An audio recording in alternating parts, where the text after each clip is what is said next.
I love this bit, Phin, when it starts with recording in progress. Yeah, Well, hello everybody. I'm very excited today because I've just been telling this gentleman, he's going to introduce himself in a minute. I've just been telling him he's looking really sick, and I've just explained to him the sick means nice. So if you're watching us and you're thinking, why is he looking sick? Sick means really cool. But hi, Phin. I'm not gonna steal your thunder. It'll be really good to just introduce yourself to us and where you're from and what you do. Thanks, Brandie. Thanks for the opportunity to come and speak. My name's Phin Robinson. I'm a physiotherapist, trained 21 years ago. Set up a company called Pure Physiotherapy, which now is heavily involved in the provision of first contact physiotherapists in GP surgeries.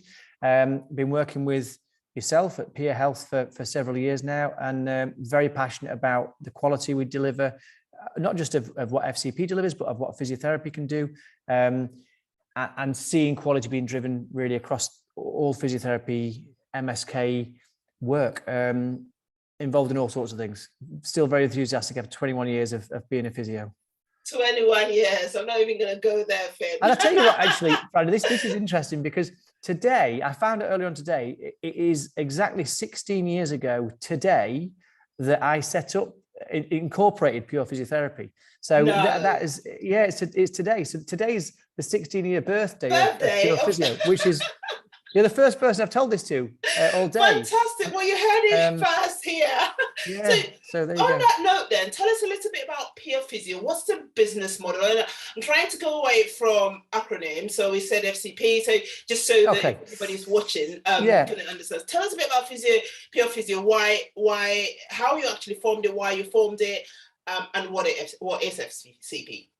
Okay, so back in 2006, I qualified 2001. And I started developing a specialism in musculoskeletal problems, so backs, necks, shoulders type issues. And physio, like other allied health professionals, can move into pediatrics, respiratory, neurology, these different areas. I found a real interest in musculoskeletal, so necks, back, shoulders, sports injury type things. And from 2001 to 2006, I started specialising. And by 2006, I was really fortunate enough to have done some quite exciting roles towards sort of extended scope type roles. So I was doing things like joint injections and ordering scans and whatnot. And that was relatively early on in physios being able to do that. And what I found is that I was quite constrained with the NHS structure sometimes in how we could apply best practice. It took a long time to get something actually up and running.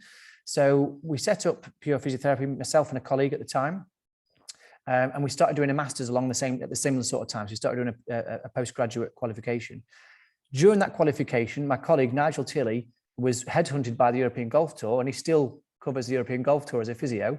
And I continued with Pure Physio. So that was in 2006. Fast forward to 22, and we've now got about 150, we've got 197 physios at the minute, which is, if you'd asked me 4 months ago, I'd have probably said 150.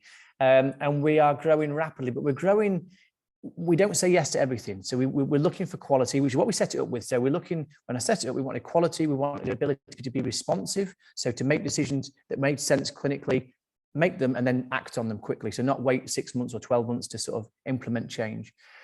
And we still have that ethos. So we don't say yes to everything that comes along. We get offered a lot of different opportunities, and the ones that we feel we can genuinely add value to, we will look to take forward.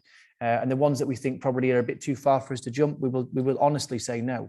And there's many examples where what looks great, we thought we aren't ready to do that, or we're not well positioned to do that. So we do what we think can work. And we're completely clinically run. So there's myself, the clinical leadership team. We don't call them managers anymore. We like to call them leaders, because we're trying to encourage people to come along.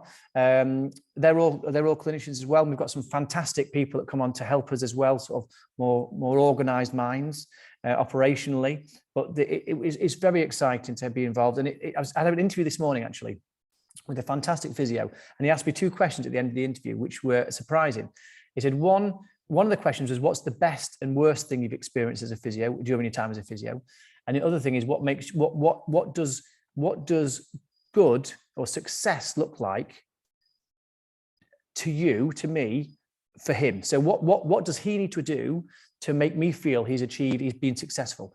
And that was a brilliant question, because I've never been asked it before in an interview. It seems maybe a simple question to ask, but I've never been asked it by a physio. And the answer for me was just do the basics well. Just get in, keep the patients happy, do the basics well, be reliable, provide quality, want to develop and accept that development, but also put your hand up if you don't know and ask questions. So I think at Pure, we're really keen to have a very inclusive, motivated team, but also we want to be supporting and developing. And we had that back in 2006, and we've definitely got that now in 2022. So yeah, 16-year anniversary. It's a weird thing. I never thought when I started the practice with myself in a little room in a gym in Rotherham, which is where I set the clinic up, seeing all sorts of people. Then fast forward, these 16 years, and we'd have 197 physios. We cover many areas across England with the first contact physio work, which, as you say, is where there's a physiotherapist working in a GP surgery and providing that first point of contact. So if someone on a weekend is laying a patio, for example, and they pull the back, on a Monday morning, they ring the GP to say, look, I think I might have done something to my back. We would be the people that would see them as specialist physios, as opposed to perhaps the GP. And that's great, because that's all we do is see musculoskeletal problems. So that's what we do. Apologies, I'm gonna have to stop. My daughter's on a roller skates. Rosie, can you just leave a few minutes for that? This is not being edited out. We are keeping it well, there. It should be. Well done, Rosie. Yeah. She's taking them off. So yeah, very, very proud of where we are. I mean, gosh, firstly, let's just take a moment to say congratulations and happy birthday to Pure Physio, 16 years. And as you've just eloquently walked us through, is growing from something and nothing to something and something, which is amazing. So what does the structure look like at First Physio? So we know you've got over 150 people. How does it work? 197 now. 197, there you go. Yeah. So I think that's a really good question, because one of the things that we didn't want to lose as we grew is the sort of, I want to say, it is a sort of family feel. That's what we're trying to maintain, that we can have when you've got 5 or 10 or 15 staff. It's hard, very hard when you get more. So what we're really keen to do is make sure that we have, the structure's quite clear. It's quite flat. So we don't want, anyone can get in touch with me or anyone else. There's no sort of hierarchical way in which you can't talk to this person unless you've talked to this person. You can just go wherever you want. But we want real clear lines of communication if they want to talk to, who's their team lead, who's their area lead, etc. And we've got each area in the country has then got the physios that work there. Then they'll have team leads, which are never more than 6 people per one team lead, which means that they always know personally who their team lead is. And then in turn, the team leads have only ever 6 of them before there's an area lead. So we keep it, there's only ever 6 people you're really looking after in a significant way, in a very personal way. And we want to keep it that way. So we're not saying there's one manager for 100 staff. We want to not have any managers. We want to have leaders that are sort of hopefully inspiring and bringing people on.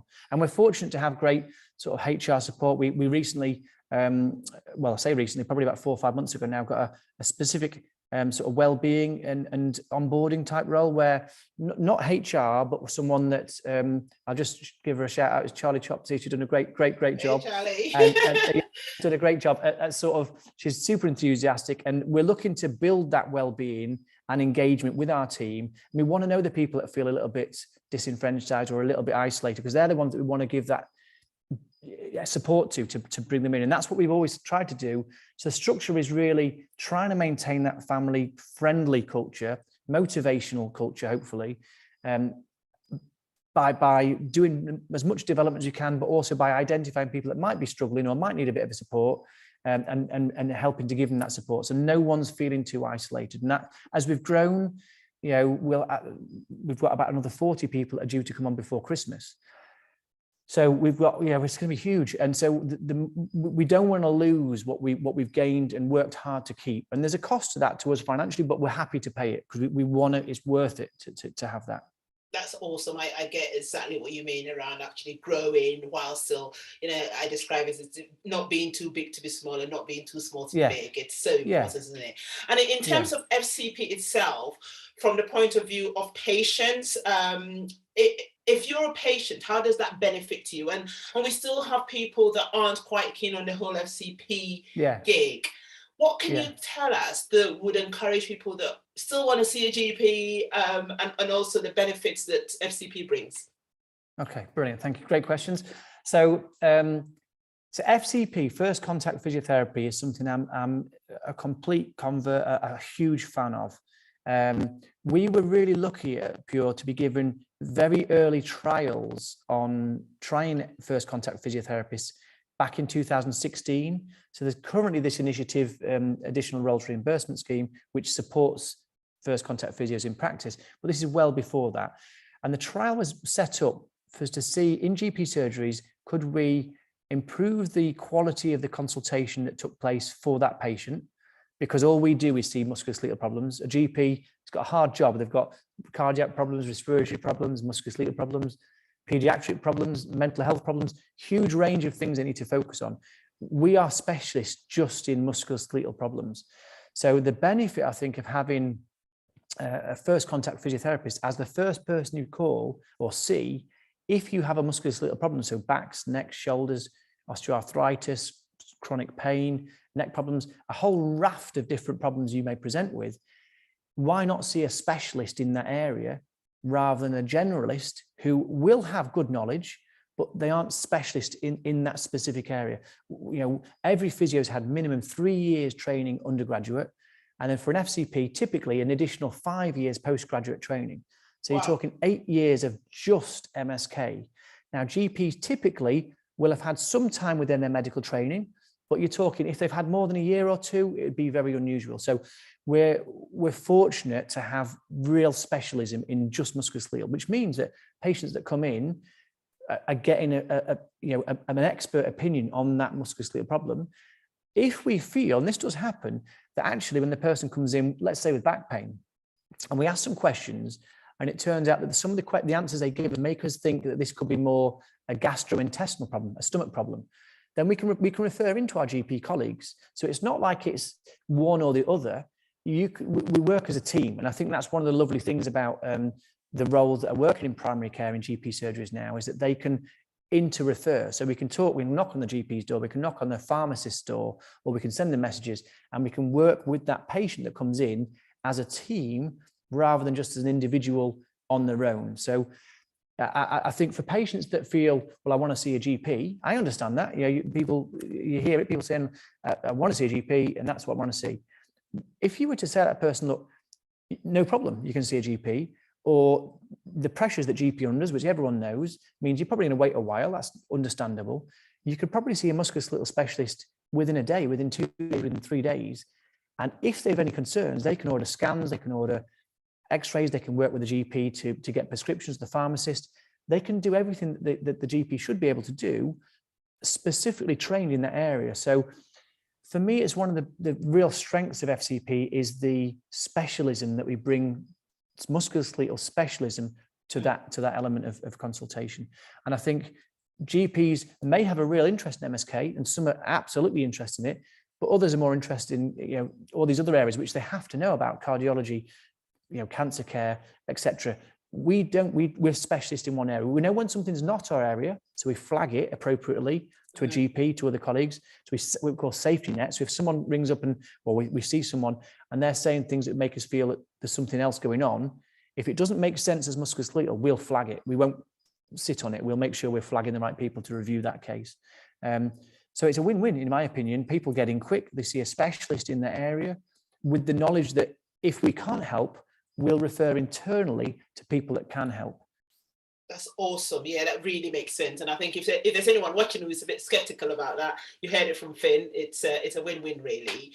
One of the things I'm dying to talk to you about is that whole founder effect. So I've been lucky in my life. I've worked with founders and I've worked in PLCs, all sorts. And one of the things that I absolutely admire about founders is the passion, because you don't go and start something without having that passion for it and actually putting it to real fruity to make sure that it's exactly how you want it. But it's also another side of being a founder and working in the organization, isn't it? Because you are you've got so much agency into it.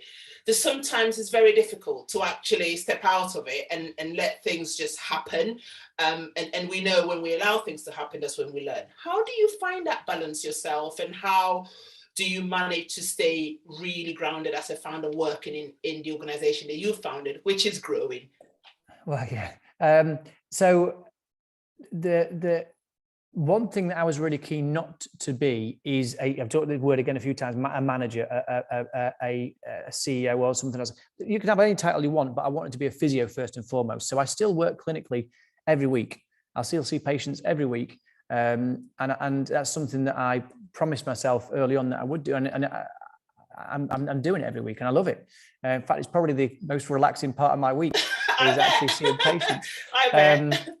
It's nice, and you get all the things that, you know, someone walking in with a bad back or a bad shoulder, and you start from scratch, and it reminds you every week why you're taking sometimes the stressful decisions that you have to take, because you want to see this done well, you want to see it done well. We can influence so many people's lives. I mean, we treat about 26,000 patients every month in Pure at the minute, which is, considering I'd have seen, I don't know, 10 when it first started, it is insane.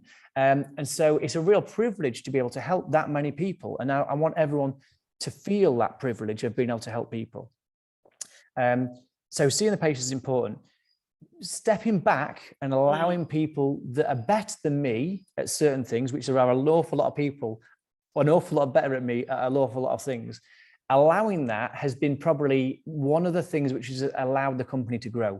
So I think if it's very difficult when you've got a passion for something and you think you do it brilliantly, which I think when you start, you've an element of that, you think you're doing it very well. It's difficult then to say, well, I'm going to bring in someone and train them or facilitate them, or bring someone in who's better than you already to help you with that.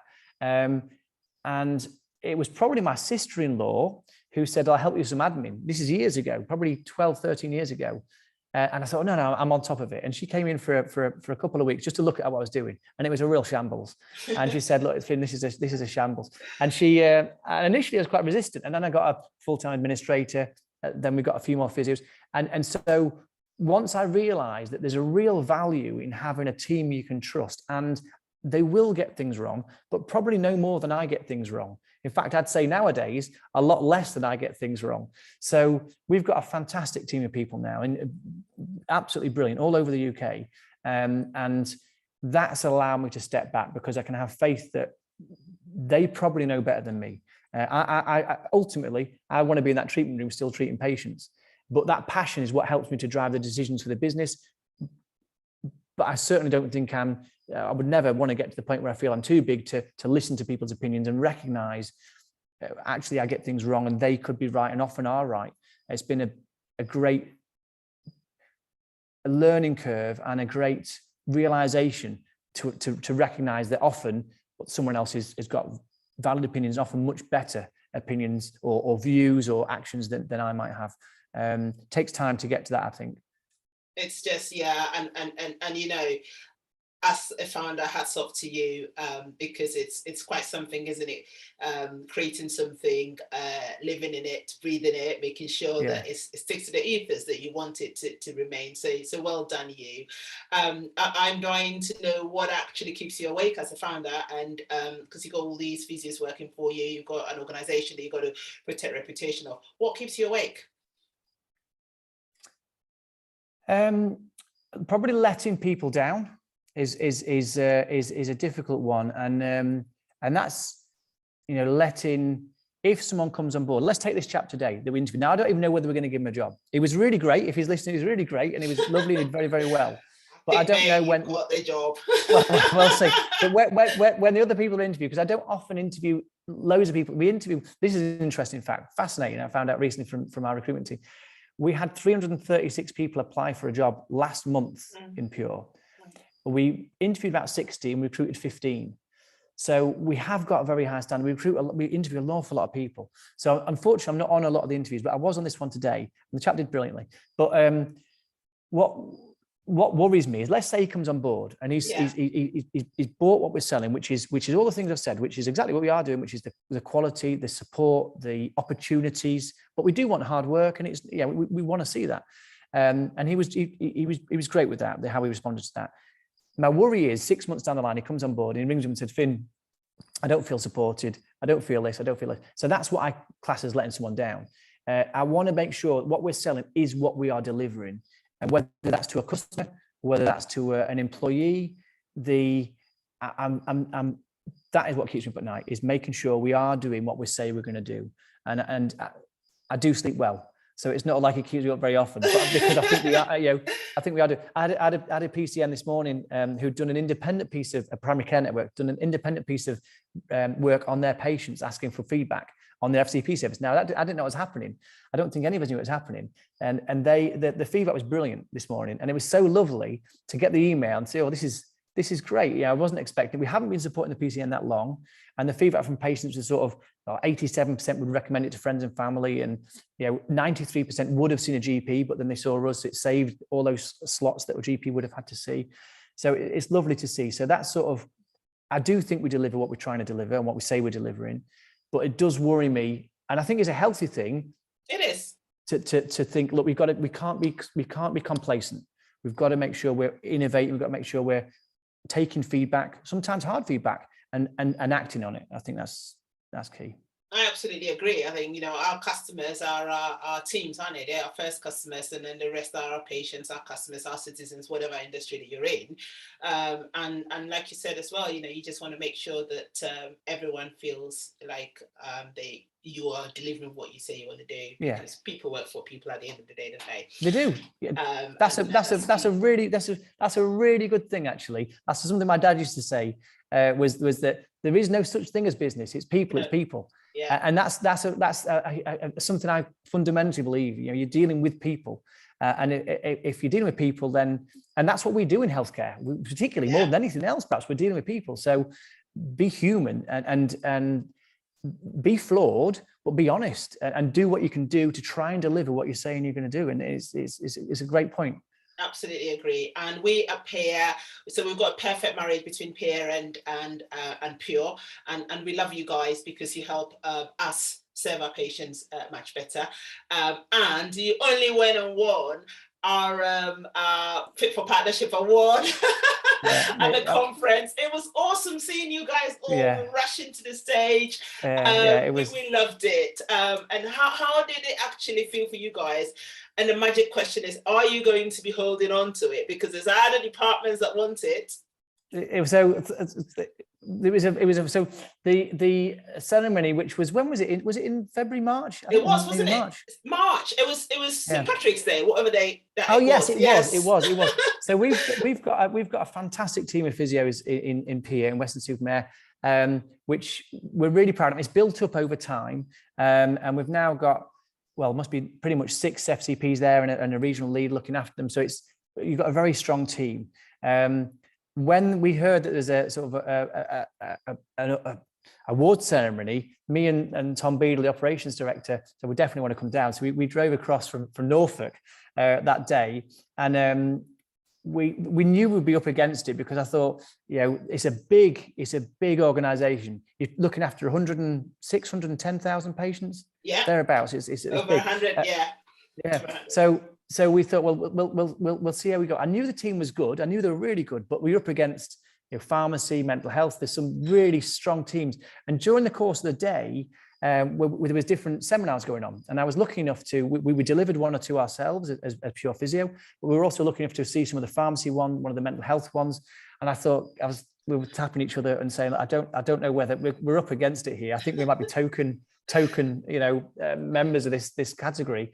So when the announcement came out and they said Pure Physio, Ed, who's the team you lead, were noisy because I was sat in front of you guys. we were very enthusiastic. We didn't expect to win, not through lack of hard work. They worked really hard, but we were very excited about it. And Simon, who's our marketing chap, took some good videos. The video that's taken on the day, we then chopped up a little bit internally, which was really good. And then it was the whole team, the whole national team was buoyed by it, because it showed that physio itself, the FCP service itself, is seen as valuable.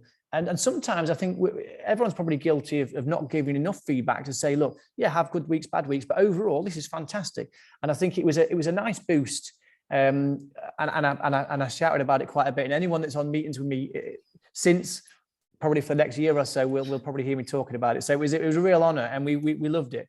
And as I said earlier on, for me, the whole day was great at bringing the wider teams together. I mean, there's a lot. How many people were there? There's a lot of people, and remember this. We had quite a few cancellations because of COVID as well. But yes, hundreds and hundreds of people. I mean, it was extraordinary, and it was such a good day. The day itself with the conferences, the evening with the sort of celebratory element. It was fantastic, and the next day we had pretty sore heads, I must admit. So, I bet you did. Fantastic. Well, hold on tight to it. Until somebody else snaps it or not. We'll do our best. We'll do our best. I think we'll have to. You have to put in some extra effort for next year to see how we get on with it. You're going to have to pull it all out of the bag. Yeah. But Phin, it's been an absolute pleasure speaking to you, learning all about FCP, learning about Pure Physio, about yourself as a founder, your enthusiasm for your team and for the organization that you founded, and everything else. So you've got a minute to plug in anybody that you want to plug in and say your thank yous, and then give your website out. True. Thanks, Brandie. It's been a pleasure. Thanks for asking me along. So yeah, we provide FCP nationally. Brandie's a great example of where we are working in peer health, and we've got probably about 70 PCNs and federations across the country, across England, working under the additional roles scheme. Website is purephysiotherapy.co.uk. So nice and straightforward. And I'm on LinkedIn. I'm a bit of a LinkedIn addict, unfortunately. I don't know what's happened there. A one sentence line about LinkedIn. I thought it was probably a complete waste of time. I went skiing. I'm rubbish at skiing. So I set my time, this is about 2 years ago, sat in a little cafe, just setting up a LinkedIn account because the marketing people said I should probably do it. Since then, I've not been off it. So I don't know what's happened. Don't worry, I love it too. Unlike Twitter, so Twitter can be quite negative, but LinkedIn seems to be really supportive. So anyway, on LinkedIn. But yeah, thank you very much for your time, and thanks for asking me along. And if anything, I'd say to anyone that's got FCPs or is looking at FCP service, look at the quality, look at what they're delivering. Expect a lot as well from your team. You shouldn't be having to spoon feed these people. These should be experienced physios coming in with good knowledge and enthusiasm, and that's certainly what we try and give. Fantastic. Well, there's a partnership, I'm sure, forever at Pure and Pure. Thank you so much to you and your team for continually helping us to deliver great services to our patients. Thank you. Thank you.